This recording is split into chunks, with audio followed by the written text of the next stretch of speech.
আপনারা যদি ধৈর্য সহকারে বসতে পারেন না, আলোচনা শোনার মনোযোগী হন না, তাহলে এত দূর আমি আবার চলে যাইতে হবে। জোরে বলে ঠিক না বেঠি?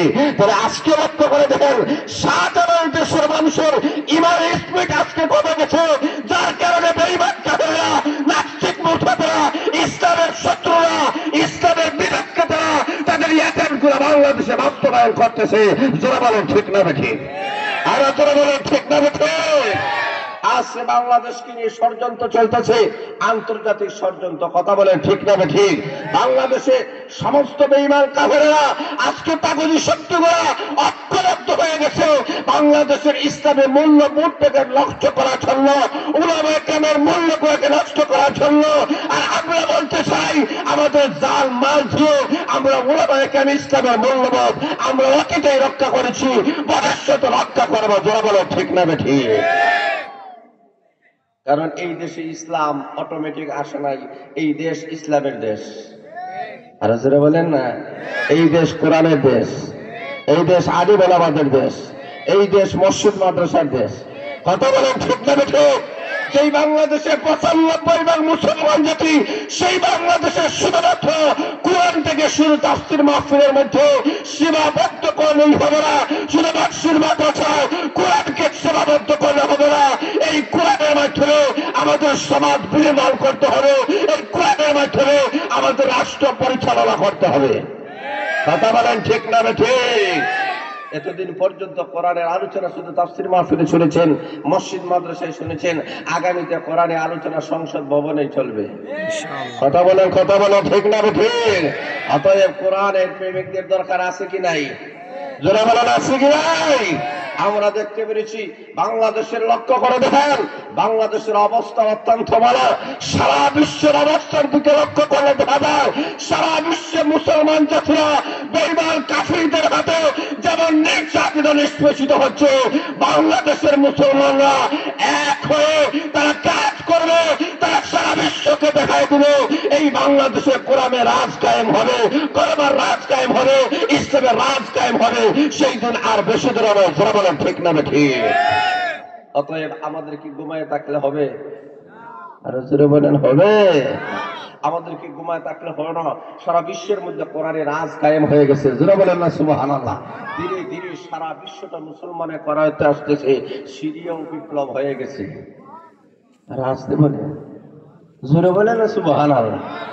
ভাইরা আসুন, লক্ষ্য করে দেখেন, আমাদেরকে বুঝতে হবে এই কোরআনের তাফসীর 32 বছর যাবত, এই কোরআনের তাফসীর এই মাঠে, এই তাফসীরুল কোরআন মাহফিল 32 বছর যাবত যে কোরআনের আওয়াজ গোটা বিশ্ববাসীকে, গোটা বাংলাদেশের বিশ্ববাসীদেরকে যেমন শোনায় আছে, এই কোরআনটা এতদিন ডাকে ছিল, এতদিন ঘরে ছিল, এই কোরআনটা এখন সংসদে পড়া হবে। সুবহানাল্লাহ। আসতে বলেন সুবহানাল্লাহ। এখন লক্ষ্য করে দেখেন, আল্লাহ রাব্বুল আলামিন বলেন, আমরা দরখাস্ত করে রাব্বুল আলামিন আমাদেরকে তুমি সিরাতে মুস্তাকিমের পথ দেখাও। কোন পথ? যাদেরকে তুমি নিয়ামত দান করেছো। আল্লাহ বলেন, 4 শ্রেণীর মানুষদেরকে আমি আল্লাহ দুনিয়া থাকা অবস্থায় আমি আল্লাহ তাদেরকে জান্নাতের পথ দেখাইয়াছিলাম। আরে দুনিয়ার মানুষেরা, তোমরা যদি ওই 4 শ্রেণীর মক্ত থেকে যে কোনো একটা শ্রেণীর অন্তর্ভুক্ত হতে পারো, তোমরাও জান্নাত পর্যন্ত পৌঁছিয়া যাইবা। 1 নম্বর হলো নবীদের পথ। আমি আল্লাহ রাব্বুল আলামিন পৃথিবীতে 1 লক্ষ বোতল ধরে 2 লক্ষ 24,000 নবী রাসূল আমি আল্লাহ রাব্বুল আলামিন দুনিয়াতে প্রেরণ করেছি। সমস্ত নবী রাসূলগণকে আমি আহকামুল হাকিমিন জান্নাতের পথ দেখাইছি। সমস্ত নবী রাসূলগণকে দুনিয়া থাকা অবস্থায় আমি আল্লাহ রাব্বুল আলামিন জান্নাতের সুসংবাদ দিয়েছি। কারণ একজন নবী এবং একজন রাসূল জাহান্নামে লাকড়ি হবেন না। আরো জোরে বলেন, আরো জোরে বলেন ঠিক না বেঠি? আল্লাহ রাব্বুল আলামিন বলেন, 1 নম্বর হলো নবীদের পথ, জান্নাতে যাওয়ার জন্য সোজা পথ। দুই নম্বর হলো সিদ্দিক, যাদেরকে আমি আল্লাহ সিদ্দিক উপাধি দিয়েছি। সিদ্দিকদের পথে যদি চলতে পারো তুমি জান্নাত পর্যন্ত পৌঁছে দিবে। তিন নম্বর হলো শহীদদের পথ, যারা শাহাদত বরণ করেছে ইসলামের জন্য, কোরআনের জন্য, আল্লাহর দ্বীন কায়েম জন্য যারা শাহাদত বরণ করেন তাদের পথ হলো জান্নাতের পথ। চতুর্থ নম্বর হলো সালেহদের পথ, হলো জান্নাতে যাওয়ার পথ। এক নম্বর হলো নবীদের পথ, দুই নম্বর হলো সিদ্দিকদের পথ, তিন নম্বর হলো শহীদদের পথ, চার নম্বর হলো সালেহদের পথ। দুনিয়ার মানুষেরা এই চারটি পথ থেকে যে কোনো একটি পথে যদি অনুসরণ তুমি করতে পারো আল্লাহর তুমি জান্নাত পর্যন্ত পৌঁছে যাবে। কারণ তুমি দুনিয়াতে চিরস্থায়ী হয়ে থাকবা না। এই দুনিয়া থেকে কবরে যাইতে হবে, কবর থেকে হাসরের ময়দানে যাইতে হবে, হাসরের ময়দান থেকে ফুলসিরাতে যাইতে হবে, ফুলসিরাত থেকে হয়তো জাহান্নাম নতুবা জান্নাত। জোরে বলেন ঠিক না বেঠিক?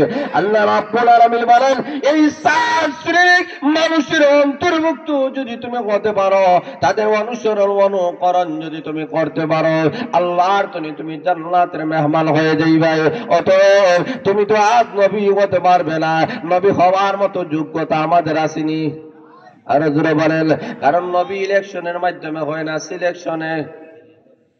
কথা বলেন না, সিলেকশনে বুঝলেন? ইলেকশন সিলেকশন, কথা বলেন না। ইলেকশন আসতেছে না আমাদের সামনে, কথা বলার ঠিক না ঠিক? আল্লাহ রাব্বুল আলামিন যত নবী রাসূল আল্লাহ প্রেরণ করেছেন সমস্ত নবী রাসূলগণ সিলেকশনের মাধ্যমে হয়েছেন, ইলেকশনের মাধ্যমে হল্লাই। আল্লাহ রাব্বুল আলামিন নিজেই মনোনীত করেছেন, এই কারণে এরা নবী এবং রাসূলগণ হয়েছেন। আল্লাহ বলেন কিয়ামত পর্যন্ত নবী রাসূলগণের দরজা আল্লাহ বন্ধ করে দিয়েছেন। আর জোরে বলেন, এখন যদি কেউ নবী দাবি করে সে সত্য নবী না মিথ্যা নবী? আর জোরে বলেন। অতএব গোলাম আহমদ কাদিয়ানী কখনো নবী হতে পারে?